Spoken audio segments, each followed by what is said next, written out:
Hello, everybody. Welcome to another episode of the Scottie Signal. We are here today with Dr. Marcia Dawson, a longtime Scottie owner and member of the STCA, as well as a compassionate and veterinarian. So, thank you for joining us today, Marcia. Thank you for inviting me. So today we're just going to talk about different things in your journey in Scotties and where it's taking you, as well as working with animals of all sizes and shapes, and what that's meant to you and your life and your family, and hear more about your involvement with Scotties. So welcome again. Let it just start by telling us a little bit how you got involved with Scotties in general. Well, I was a little late to the game compared to some of the people you have been interviewing. I did not grow up in a Scottie household. I did not grow up in a show household or a breeding household, for that matter. We were a large family. Grew up in Washington, D.C. We are being on the East Coast. We always had labs. Everybody had labs there. We did have a place in the country in Maryland, Southern Maryland, that we went to in the summer. It was a kid's delight. We had all kinds of animals down there, lots of dogs. Some dogs were just kind of show up and we take care of them. Some of them were our pets. We had other farm type animals there. I think my love for animals really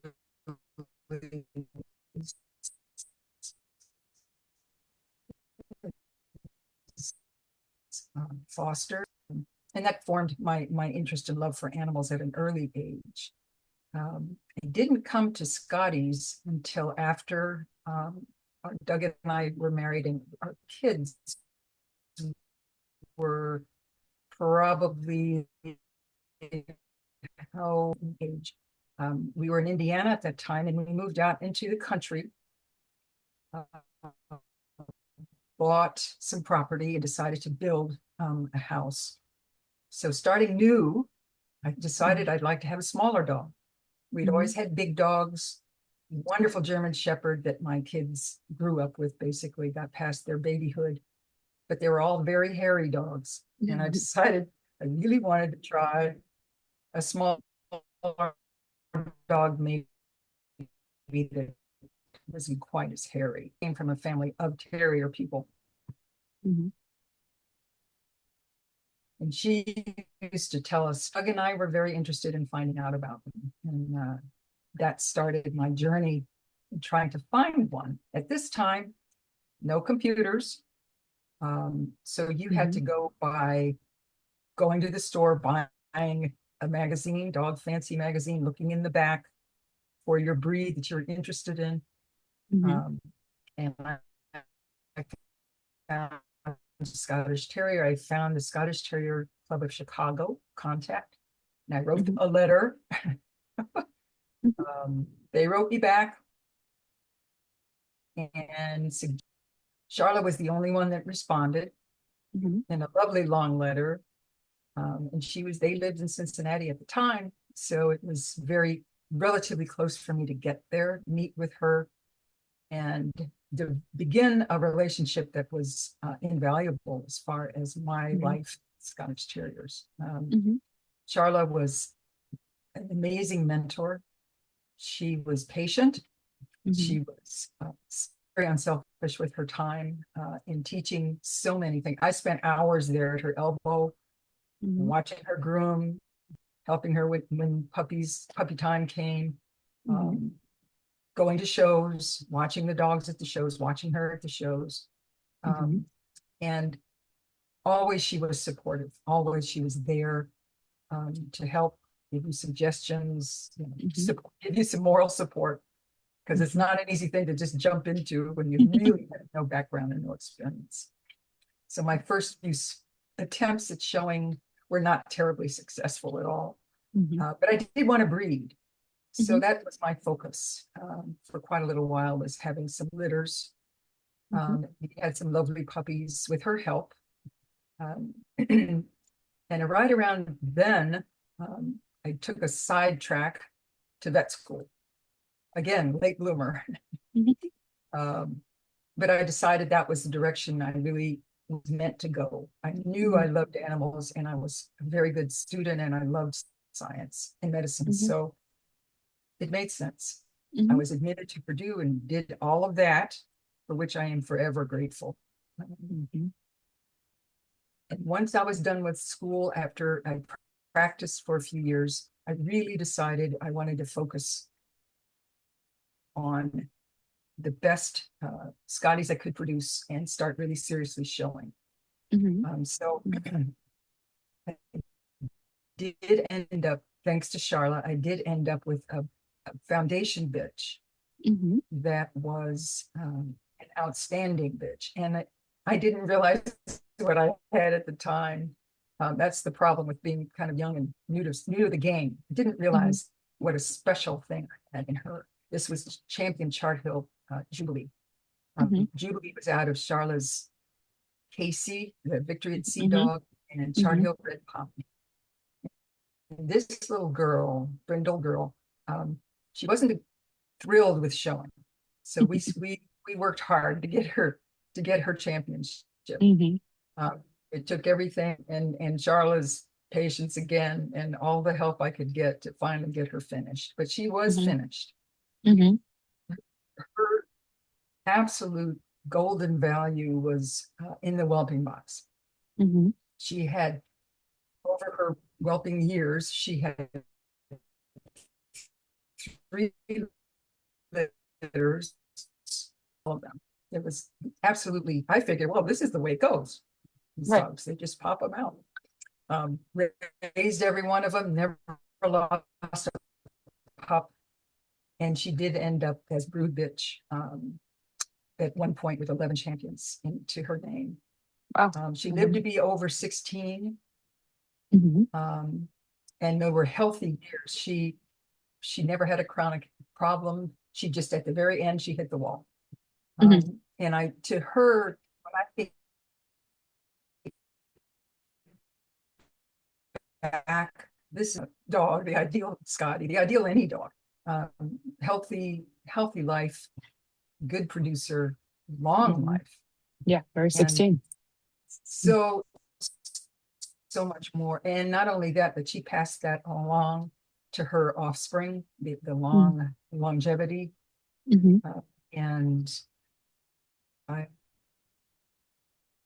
again, foundation bitch that anybody could have started with. So forever grateful to Charla for her and her help and for this bitch.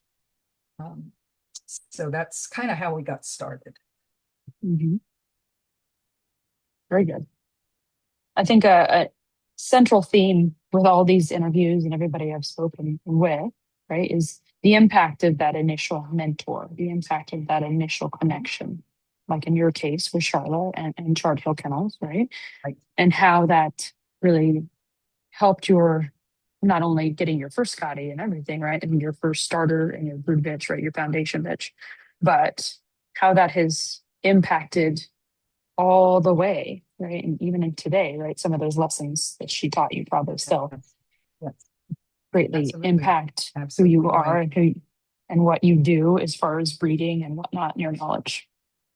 What would you suggest to anybody else if you're looking back when you started like that, to the people that are starting out now today when they're seeking a mentor or seeking a breeder or getting their foundation?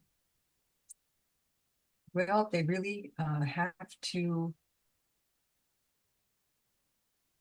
talk to people, spend some time listening to people, go to clubs, go to the websites, go to Montgomery, meet people, and then listen.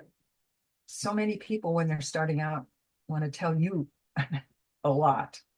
And they're not listening to the voices of experience in the people that really do know and understand what they're trying to accomplish. What that person wants, who's just starting out, is the very best that they can find. The idea of buying a so-so Scottie and breeding up and breeding up and breeding up, that doesn't work out very often. And that's why it's all about the person you start with. It's all about the integrity of that breeder. What are they willing to part with? That's the other part is not a lot of breeders want to give up their top picks of a litter. But I think if you are patient and you have the ability to listen and to learn, to show that you're wanting to learn, offer to spend time, offer to clean the kennels, offer to take your time basically and learn from them. And I think that's invaluable, that kind of lesson. To get the best, or the best you can find is the way to begin. I think without that, I think it's too long of a process and people get discouraged. They get out of the game too early when they become impatient, or they're not, the goals are not being met that they decided they wanted to have. So I think finding the right person, spending time with them, learning from them, and giving up your time with them is a really good way to start. So, great. Because I know people will wonder, who is the dog over your shoulder rolling around classically? There's a Scottie behind you who's making a cameo in your yes. Well, there's 6 of them. Okay. Somebody is getting into it on the chase right there. Right. Rolling around, rubbing whatever off. Yeah, they live in the house. They're on their furniture. That's yes. all the blankets are about. We love a doghouse. They're family members. But yes. Yep, we're all probably giggling. I don't. Of course. We just live here. Right. As we say. We live with them. Yes. That's exactly right. That's exactly right. I think as far as the direction that I took with my breeding program and my Scottie life has been interwoven the veterinary background and the knowledge that I learned in school. And I can't say that I can separate the two. The two are really part of what I am, and I have put a tremendous amount of importance on health and longevity. Having lived with Jubilee, having seen the dogs and how they can live to be healthy 16, 17-year-olds. I would love to go back to that. I would love for everyone to experience that. And that's not always the case these days, but it certainly is. Health is a key question to ask, that when people are looking to buy a breeding bitch or dog, they need to know the health background of the dog, and breeders need to share that information, and that's not an easy thing to do either. Sometimes it can be taken in the wrong way, but we have to be honest, and we have to be, for the betterment of the dogs, we have to be honest with each other, and especially people starting out. Yes. So every things happen, bad things happen no matter what we do. They certainly have in my case too. I'm not saying that hasn't been the case, but it's been a focus. I'm not focusing on the ribbons as much as I am on the health of the dog and the life of the dog. So right. And so I know you chair, if I'm correct, right? You chair the health trust for the that is an element of the STCA, right? And within that, right, there's some key guides, right? Key missions that you have behind that, and goals, right? That not just the health, right? As in all the different aspects that affect the health of Scottie. So as somebody looking into the health of a breeder's program, and they're going to get their first puppy, or with regard to health, what is guided you along that you're looking for. The longevity is something that I've seen evolve, unfortunately, in the wrong direction throughout our lifetime with Scotties. Right. And so, yeah, I'd love to get back to that 14, 15, 16-year-old Scottie too, that was so familiar at times. Mm-hmm. Right. Mm-hmm. Well, as far as you know, the Health Trust goes, our mission covers, well, it covers health, it covers husbandry, it covers the how people take care of their dogs, how they are they're bred, the testing that is recommended, how just that kind of health aspect is kind of written into our mission. Of course, research and support of the breeders. We want to support as much as we can, support with information, with education, with presentations. And I think another important aspect right now that the Health Trust is in charge of is the DNA bank, which we have set up. It is now, I think, 120 DNA samples individual, and this is set up as a breed preservation project, as research. Say that number again. 120. I'm sorry, you broke up once. 1,020. 1,020. Okay. Yeah, it's over 1,000. I think it's 1,020 at this point. Oh, wow. Which is very impressive. It's quite a collection, and we have nice collections from a lot of our top breeders in this country. We would love to be able to get some from the breeders in other countries. We're trying to facilitate that, to make it a true picture of Scotties and the breed is as it was and as it now is for the future. So some of these dogs are no longer around. Even the ones that we have collected are no longer here. So at least we have that to bank on. And we're already using some of it for Scottie cramp research and some other projects that are underway. So preservation of the breed is certainly a key aspect. And I think in a way, I remember Charla always used to say, concentrate or think of the breed, not just your dogs, but think of the breed. What is the best for them? What is the best that you can do to leave behind to make the breed a better breed? And I think that's something for all of us to think about. You know, what are we leaving behind when we're done? And had we had an impact, and has it been a positive impact on the people that we deal with, on the dogs that we have bred, and how we have handled the good times and the bad times. So I think that's all kind of an important part of producing these dogs. And at the same time, I have to say, probably the proudest moment I've had in my Scotties is winning Best of Breed of Specialty with a bred. I mean, that to me was a big moment, and I've done it a lot, but the few times I have, it's been just a thrill. And that means a great deal, you know, to me. That means a great deal. And I enjoy watching the owner handlers to this day. It's very special.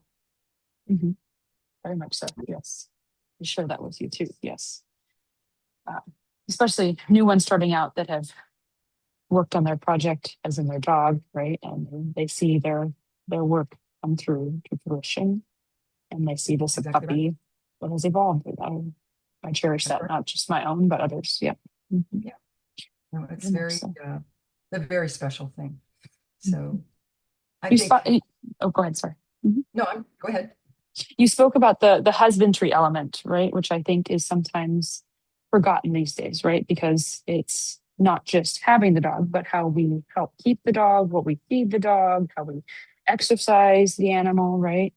how Right. we just the overall general care, everything from even brushing, right? And keeping the dog clean and healthy, ears, teeth, all of that. What are some aspects within that animal husbandry that you really want to make sure owners, breeders, Scotty people in general are mindful of? Well, I think your basic veterinary care Mm-hmm. certainly is step number one. Right. Um, you starting from the babies Mm-hmm. and getting them at least protected with their vaccine series as babies. Mm-hmm. There's different theories on vaccination for the rest of the life of the dog. Mm-hmm. But I think if you're actively breeding, you probably certainly would want to booster up your bitches every Mm-hmm. 3 years to keep that titer high, Mm-hmm.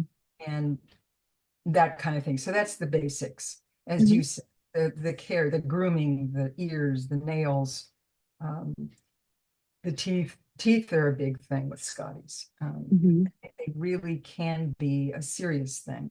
Mm-hmm.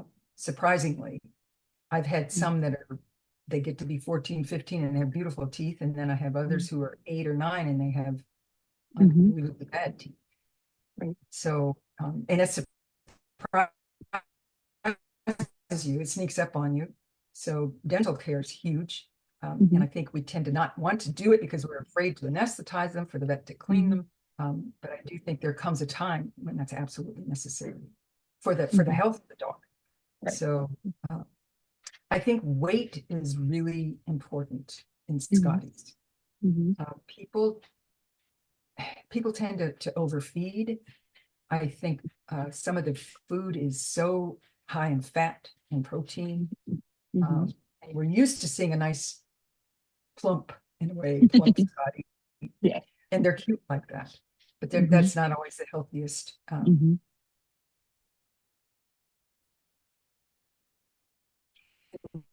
Addition. And I think that's something that people have to be careful to Mm-hmm. watch the treats and exercise, as you mentioned.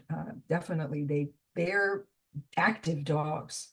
These really are not sofa sleepers all the time. They're active. They want to get out. They want to walk. They want to run. They want to work, do things, and it's the best for them to do that. But it's people look at it and say, "Oh, that's a little dog."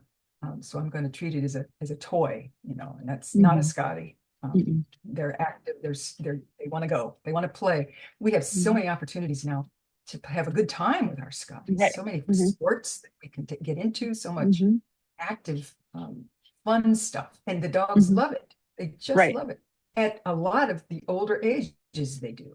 Scent work. Yes.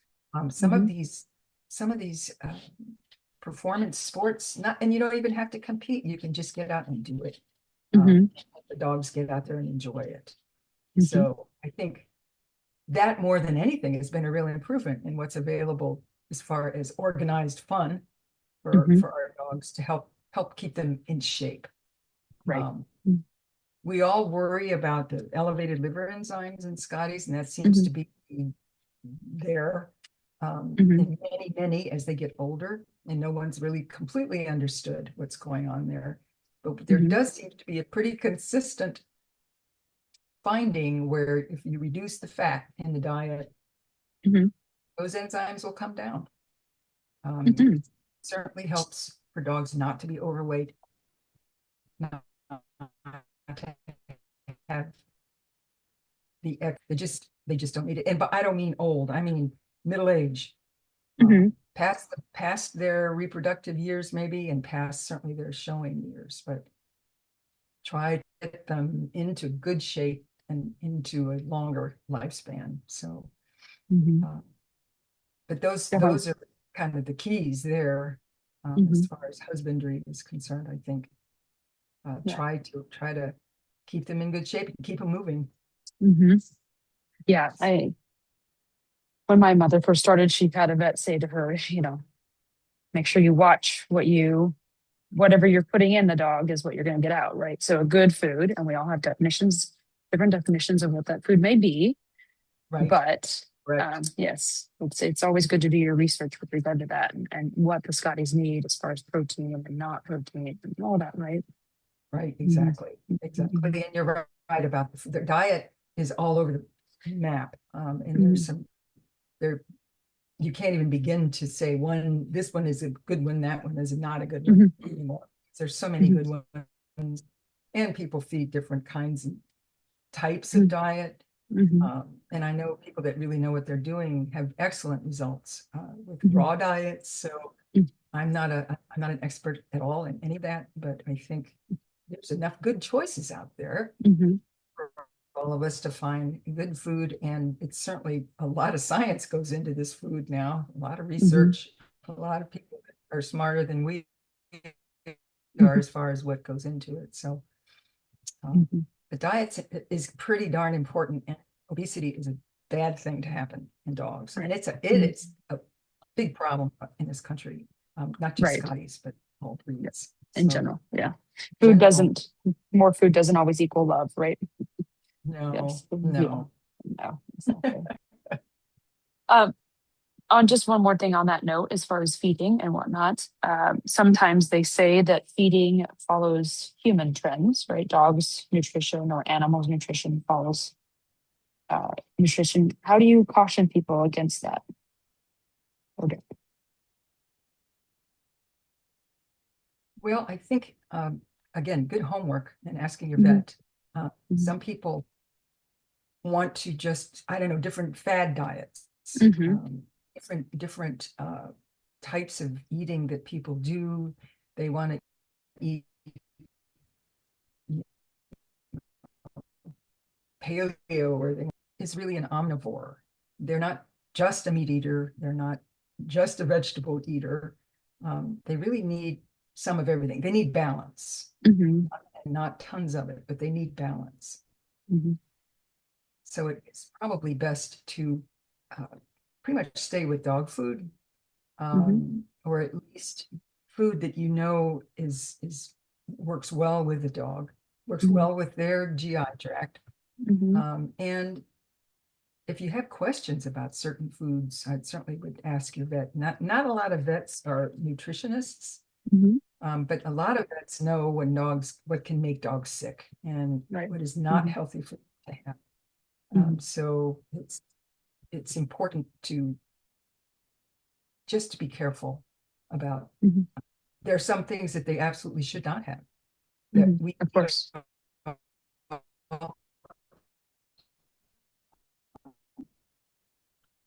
like rays that are healthy, wonderful treats that we all enjoy. Dogs shouldn't have anything to do with those. As an example, which is the treat that shouldn't have anything to do with? Grapes and raisins. Oh, grapes, yes. Right. Yep. Of course. Yeah. So life-threatening.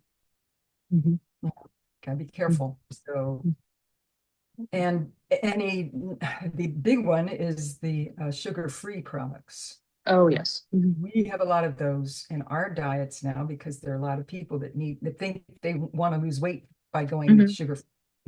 But all of those very often contain xylitol, which is a poison for dogs.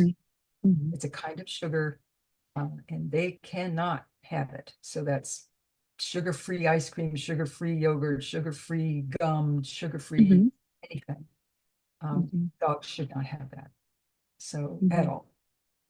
Those are the things you got to be careful about and learn about. So good. Okay. Thank you for that. Changing modes here just a little bit. Maybe carrying on just slightly. What are books or information resources that you have stuck by, obviously with the veterinarian background, but just in general, when you're looking from the breeding side of things, what are some resources that you've leaned on? Well, there's so many good books, so many. Yeah. Yes. Over the years that I've used, really, I mean, breed books and breeding books. Betty Penbull, John Kirk, Marvin's book,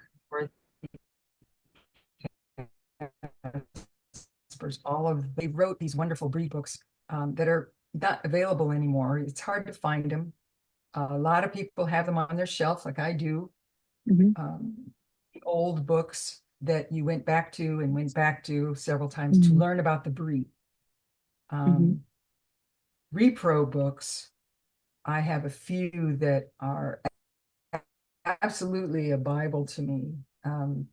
There is Canine Reproduction by Phyllis Holst, and The Joy of Breeding Your Own Show Dog by Anne Serene. Those two books I've gone back to over the years. Unbelievably useful and readable information. Myra Savant has had wonderful seminars, tremendously good information, and they're great Facebook pages and lists that are her people and her that she monitors, and other breeders monitor and help with your question in the middle of the night if you have a puppy that's in trouble. And then there are vets, therio vets, reproductive vets that are out there, like Dr. Marty Greer in Wisconsin. There are others that are wonderful resources. Some of them have websites. Some of them are, they've written books as well. So that information is out there, and it's findable, and it's very, very useful. Of course, your good friends and other breeders are also extremely useful, and those to help you get through those rough first couple of weeks. Definitely. Yes. When you don't have any sleep and you just you don't know what to do. So the experience coming from another breeder is invaluable. And so you turn to your friends, you turn to the people that you respect and admire and are successful at it. So those are the best resources, really. Yes. There's a lot out there to help you. I just always think it's interesting to see what each of us turn to, right, as resources, and maybe even if it's a little bit of good luck, right, to have that book next to us as we're bringing a next litter into the world, right? Exactly right. Yes. You get the books out there right there. So exactly. In fact, some of the pages are marked, flip that page open there. Yes. You can see which one you've turned to more often than not. I need that. Yes, for sure. That's exactly right. Yeah. So thank you for those. Yes. Lots of good books there. Appreciate that. In addition, and like you said, years of experience, right? Turning to your fellow breeders or those to help you simply say you're doing the right thing, you're moving forward, keep going, all of that good stuff. Exactly. Are lacking sleep, bringing the next generation in. That's right. Yeah. And like I think you alluded to earlier, all of us who've been in it long enough, and as you continue through this journey, right, we'll see everything, the good, the bad, and unfortunately the ugly too, right? Yes, you will. Yes, you will. And no one's immune from that. No one is. I think some of the most valuable stories and information I've heard over the years I've been doing this are from some of the real pillars in the breed. Of course, Charla, but people, Buffy Stammen, Cindy Cook, Chris and Fred Stevens, and Barb Desai, back when she was in charge of the Health Trust, and we had so many good talks about so many issues with the breed. Those people now Cindy's still with us, Christine, oh, thank goodness, but they have really personified a wealth of information and important stories and experience that I hope there are more people coming along to fill those shoes, because they have been invaluable to so many of us over the years, both in the written form, but also person to person. So if there's ever a chance, like your interview with Cindy, such a smart thing to do, such a valuable thing to do, because time goes by and we miss out. We can miss out on really important information and contacts, people. And that's what this is about. You mentioned that at the beginning. This is really about the people that you meet, the friends that you make, the acquaintances that you know. It's so much more than that little black dog. Right. Yes. Yes. You know, it just has expanded. It starts with a little black dog and expands from there if you let it, and if you reach out, and if you partake and participate. And it's quite a remarkable journey. And I love to see people coming in, new people coming in. That's the future of our club. That's the future of our breed, is new people coming in. So we got to encourage that, help them along the way. So definitely. But I think you've said it to me before, right, on a phone call or two that we've had.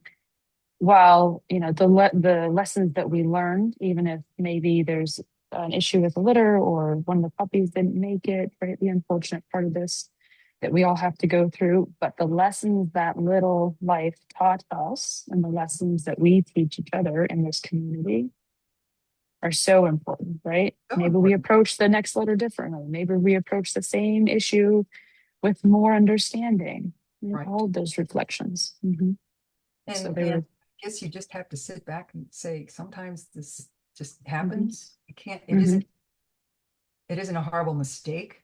It isn't something that you did wrong necessarily. And if there was a mistake, if something wasn't done right, then you learn from that. You don't you say never again. You can't really say that. And continue. You have to try. And as you said, make that little life mean something to carry forward. So if you were to think about your toolkit when you're and have the whelping box all ready to go, what are a couple things or just one thing that you make sure you always have present in that whelping kit? A whole sheet. Yeah, exactly. Right. Yes. Yes. Probably a gram scale. I think a gram scale is one of the most important tools that you can have to weigh those babies twice a day. People say, "Oh, I can tell they lost an ounce or half an ounce or something like that." And it's like, no, we need to know grams. You need to know this weight in grams, and you need to know what that puppy's doing every 12 hours. Because in that first couple of weeks, a puppy can be on its way before you know it.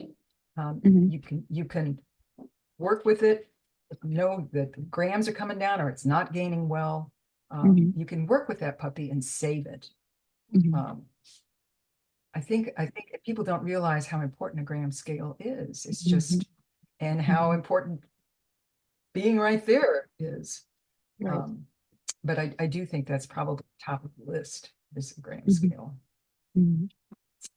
Very good. Some of us have oxygen. Oxygen is very, very helpful.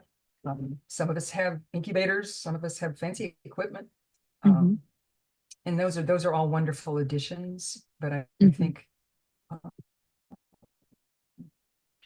the gram scale is probably critically important for such a simple little piece of equipment. And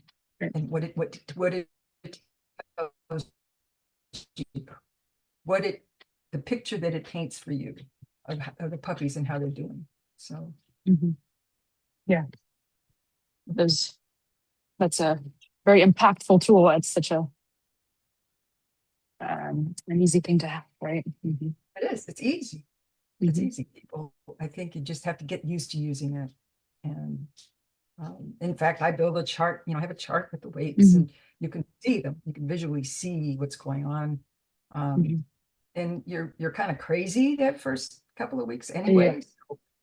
Right, for various reasons. You have to focus on that. You have to focus on something, and that's pretty key. So, but there's a tremendous amount of good suggestions and recommendations for whelping kits and whelping care. There, some things work, some things are absolutely critical, and some things are probably not terribly important. So, but we always like to hear what's important and what you've had valued over the years. So appreciate that gram scale, everybody. Make sure you have that in your toolkit for sure. I know, like you said, there's probably a laundry list of items, right? That you make sure that's in. Yeah. And they've evolved over the years, definitely. They have. They've changed. You're right. With new creations and things that we realize we need that we didn't need, right? That's exactly right. Exactly. Yeah. So. Okay. You mentioned Jubilee and winning specialty from the veterinary class. That was amazing, right? Any other proud moments? It doesn't necessarily have to be in the ring. It could be outside the ring. Could be in the whelping box or some other fashion, right? We know you judged the National Sweepstakes not too long ago, and so that's amazing too. What an honor! And in fact, several years ago, I actually won the National Sweepstakes. At that time, the classes were huge. They were big classes. Things have gotten a little smaller over the years, but that was a big moment. And then to be able to come back and to judge sweepstakes was such an honor, and I loved it. I love judging.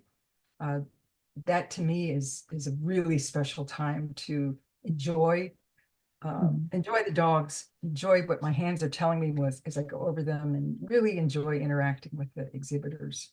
It's a very, very fun thing to do. And sometimes I think I go too slowly, but I love it. And I think everyone deserves their time. Oh yeah. Especially sweepstakes. This is for fun, and so that was a very proud moment. So definitely. And the wins at specialties were with my two bred buys, two of my bred buys. Jubilee was not a bred buy, but she was my gold standard producer. But the others, again, following from when that puppy's born, raising them, showing them, then winning at a show, at a prestigious show like a specialty, and then seeing them to the end of their days. The whole picture. That's hard to beat for me. Yes. That bred by class is awesome, right? Where all of us breeders bring our best of our best, right? Absolutely. So, cherish wins from the bred by class. Very much. Okay. You talked about owner handler class and watching owner handlers show and do those wins, especially breeder owner handlers, right? Tell us about being, what you see the value is and how maybe your experience as a breeder owner handler, right, in general, and any advice you have for them. I think it's probably one of the really improvements, one of the good things that has developed over the years in showing is the development of the owner handler class. I think it puts which I think what the AKC wanted to do was to get people more engaged with bringing their dogs out and showing them themselves and encourage them with a little more recognition than they had been getting before. I think that is a wonderful thing to see. We're kind of moving, I think, into a period where there are more and more handlers now, professional handlers in our breed. Didn't used to be that way. Certainly not in our area here in the Midwest. It was almost all owner handlers. But now we do have fewer people showing, period, and fewer owner handlers out there. And we do have more professional handlers, and they're an important part of the sport. They do a beautiful job. They're very, you can learn from them, watching them, talking to them. But I do think that we've lost a little bit of the importance of breeder owner handlers and people showing their own dog, whether they bred them or not, at least out there competing, enjoying, having a good time. And I'm sad to see that a little bit. So I'm glad that there are owner handled groups. There is an emphasis the AKC is putting on that. I don't partake a great deal with that because usually I got to get home, I can't stay, I can't do, all of that after the show. But that's this point in my life. So I also think another good development in shows is the Grand Championship development to allow people to bring their dogs out after they're done, continue to show. The dogs, by the time you get your championship on them, their coat's in great shape, they're trained, why not? Just continue to take them out. And I think that's been a very successful some program for the AKC to do. I think it's satisfying for some people that want to continue to show. So that's just another way to get more Scotties back into the ring, to get more Scotties out there in the world, to be seen. So definitely. By that time, right after you've shown them, they've become a good team. Why not keep going for a while? Right? Exactly Have some fun. Exactly right. Have some fun, enjoy it, and continue to see your buddies at the show. And you talked about it earlier, right? These dogs are working dogs. They need a job. They've got to have something that they enjoy to look forward to go do. That is exactly right. Yeah. And a lot of them really do have fun. I think when you get somebody like me that didn't know what I was doing with Jubilee, I didn't know how to jolly her up. I didn't know how to push her buttons. I didn't know how to make it fun for her back when I was starting out. I think I would have handled it differently now. So she thought, oh, here we go again. But I think that's, I like that. I like to see people still engaged and still out and having good and seeing. And you get to see the dogs that way too, a lot more than the ones that are home, like these guys on the couch. Yes. They can be more than just couch potatoes. That's right. For sure. Exactly. Yes. Exactly. Yeah. Well, and like you said, we're out there seeing what each breeder is doing and seeing what their programs are and what we could help with the breeding programs of one another, right? Exactly. And that's a good place for people looking for a stud for their bitch. No, this is what I need. As I know my bitch really well now. I know the points that they're at least looking for. There's a chance to go over other dogs, to go over the males, to see them, and to talk with the breeders if they're there. An epitome of this, of course, is going to the big national specialties where you see so many top dogs, and all dogs, not just the top dogs. So really is the chance to educate yourself and enjoy the spectacle. So right. On that note, what do you, as a preservation breeder, what does Montgomery County represent to you? What does the National Specialty Week represent to you?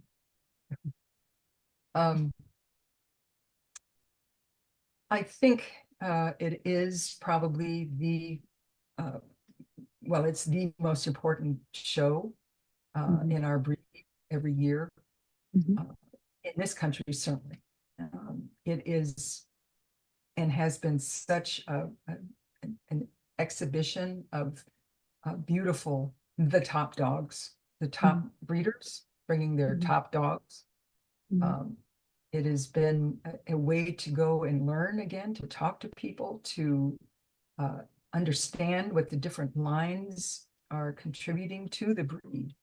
And it gives you a chance to really just enjoy your friends, enjoy these beautiful dogs and the presentation of them, and learn this sire has produced those puppies in that class in a big way, not just a small way like local specialties, but this, when you see the whole picture, you learn the whole picture of stud dog, or you learn the whole picture of the brood bitch and the lines that are exhibited. And it's hard to beat. I always tell people you need to go at least once even if you're not a show person, you need to go appreciate what Montgomery is. It may not be what it was. I hear a lot of people saying, oh, the numbers are down. It's not, same. No, it's not the same. Nothing is the same. Nothing in the show world is the same. Look how way down the numbers are everywhere. But it is still very, very special, and it is still the place to go and appreciate what's there, what people do, what they're producing. And you learn from that. It's still a very important pilgrimage. For sure. Yes, definitely. If you had a piece of advice about going your very first time, for anybody new or experiencing Montgomery the first time, what would your one piece of advice be? Would you say take a dog? Shoes. Comfortable I'm shoes. sorry. Comfortable shoes. Yes, very much so. Very good. Yes. Definitely. And shoes that can take all weather types, right? Well, I was going to say, yeah, all weather shoes. In fact, the all weather wardrobe is, I mean, I've sat, we all have sat and gotten soaked, gotten frozen. And it's good to be prepared. So, and that's facetious, but it's true. Be prepared for anything. I'm excited for this year. I'm excited that the STCA is trying to make it easier for people. So there's not quite the traveling around and the confusion and moving here, there, and everywhere. And I think that's always been part of it, but it's never been the fun part of it. So hopefully this year will be easier for people and definitely work out really well. So yes, I hope for positive changes for sure. And we want people to be able to experience and talk to one another and all that good stuff, right? Exactly bring back the community. So hopefully that allows us to do so. I hope so. I hope so. As we come to wrapping up a little bit here, looking at both sides, right? Always trying to be devil's advocate sometimes here. What do you think? What kind of shape do you think we're in? What kind of shape do you think the breed's in? Are we in good shape? Or are there things that we really need to make sure we're cognizant of as we move forward? Well, it's not an easy question. No, of course. I worry about the breed.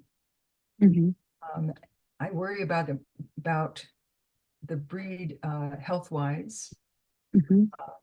I have so much communication with so many people and so much knowledge on certain cases going on. And I think we are not going in the right direction health-wise. We're not. In spite of everything that we're all trying to do, in spite of what the Health Trust is trying to do. I don't see the big leaps in improvement. And maybe big leaps aren't going to happen anyway. Maybe it's small steps. I think we have a genetic bottleneck in our breed. And I think that's going to be difficult to work around because people focus on phenotype, on what the dog looks like when they want to breed. They focus on their own bloodlines, very, very, very line bred, very, very consistent.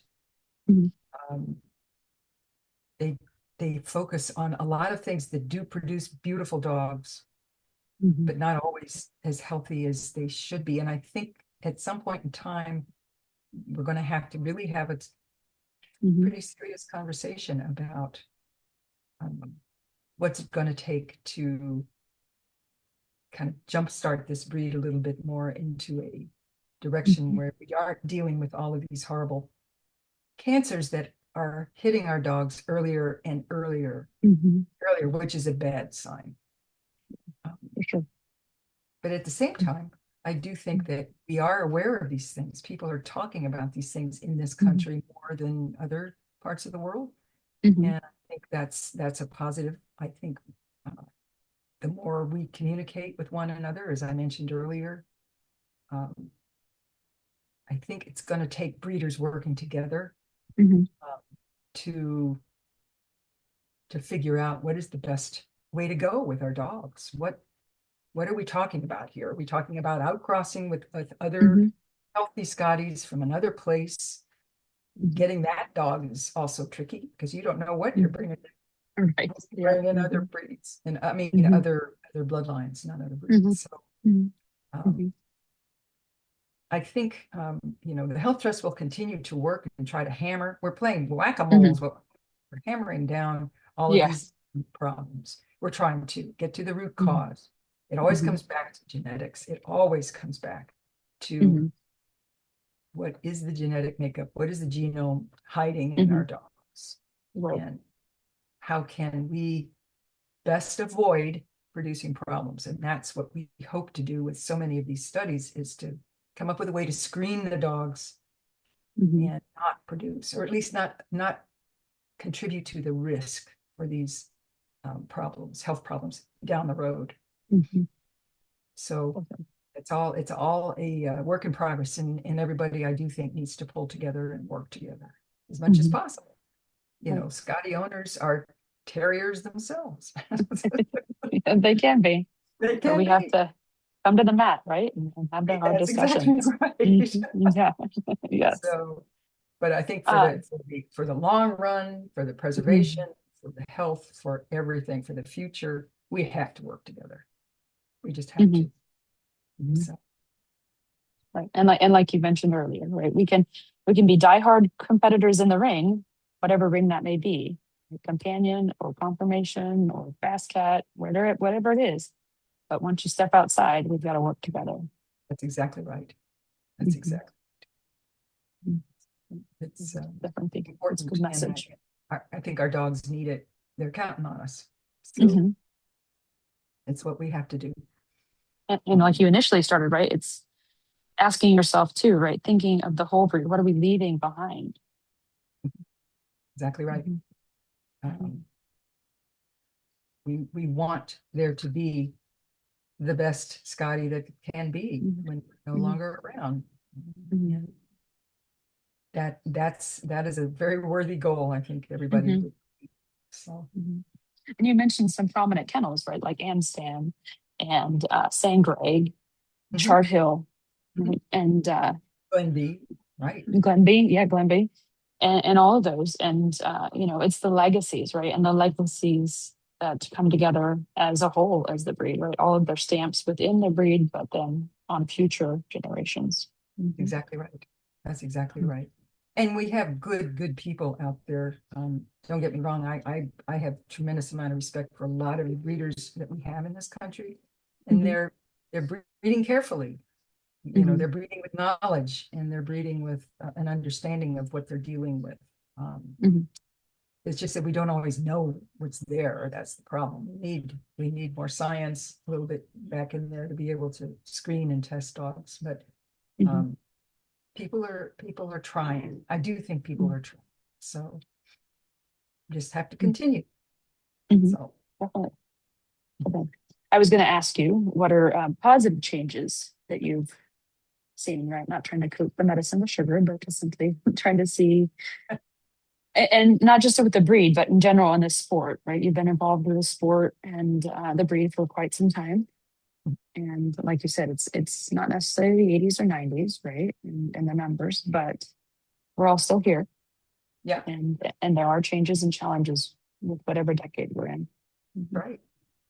Well, I think one of the real promising things, and I don't mean to embarrass you here, but we have families like Mhm. your family, Mhm. and some other families in this country where the generations are stepping up. Um, Mhm. and those people are torchbearers basically for the breed. They've been Mhm. doing it all their lives. You've been doing it all your life. Your daughter will have Mhm. been doing it all of her life. Yeah. And those are going to be the people who carry on, are consistent, and really, that's a positive thing. Mhm. Somebody like myself, my kids are not interested. Mhm. After I'm done, it's done. that kind of, but in your case and in the real groups like Carrie and her mom and dad, Carrie Hill, what an impact. I mean, it's such an important part of Scotties in the US. Your families are. And I think another really very positive thing in the breed now that is much stronger than it ever used to be, and we've already mentioned it, but all the activities in the performance and performance sports, companion sports, the people who are engaged in those are such fun people and such a positive, really positive experience. Even if you just touch on it a little bit, little bits and pieces of it with certain dogs, they love it. You'll have a blast. And I do think that that's been a big, really a positive. And I think it's also helped the dogs, kept them healthy. I know Barbara Gibson, who's no longer with us, she always wanted to really support the performance person in breeding a litter. She wanted to really encourage performance people to produce their performance Scotties. And we don't have a lot of that. A lot of the breeders are show people, but it was a great idea. It was a great idea to emphasize another aspect of the breed and what they're capable of doing. And I think that's been huge change for the better. It does have an impact on the health of the dogs. So, and the health of the people too. I mean, it keeps you active. That's right.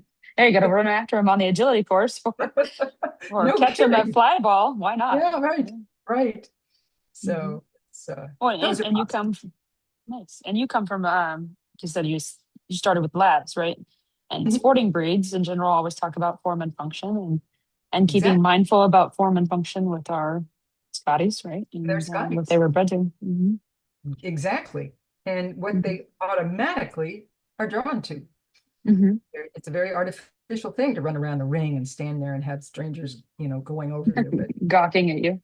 When you're going after a varmint or going underground or chasing something in fast cat, it is such a natural, happy thing for the dogs.